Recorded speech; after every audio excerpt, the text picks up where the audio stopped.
सोनम बाजवा पाकिस्तानी अदाकार फवाद खान पर फिदा, अगर शादीशुदा ना होते तो बड़ा बयान दे दिया।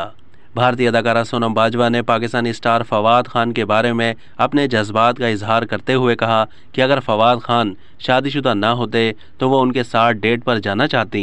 अदाकारा से इंटरव्यू के दौरान मेजबान ने पूछा कि अगर आपको किसी के साथ अफेयर चलाना हो तो किसके साथ चलाएंगी। उन्होंने इस सवाल के जवाब में कहा कि ये एक मोमा है जो कि मैं बता नहीं सकती, लेकिन सिर्फ इतना कहूंगी कि जिनके साथ मैं अफेयर नहीं बल्कि बाकायदा रिश्ता बनाना चाहती थी वो पहले से शादीशुदा हैं। मैं शादीशुदा मर्दों पर नज़र नहीं रखती।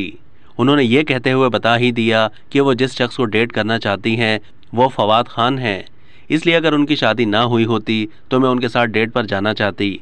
वाज़ेह रहे कि सोनम बाजवा एक मशहूर भारतीय मॉडल और अदाकारा हैं जिन्होंने अपने कैरियर का आगाज़ सन 2013 में Punjabi film best of luck से किया और उसके बाद अब तक वो कई हिट पंजाबी फिल्मों में अदाकारी के जौहर दिखा चुकी हैं।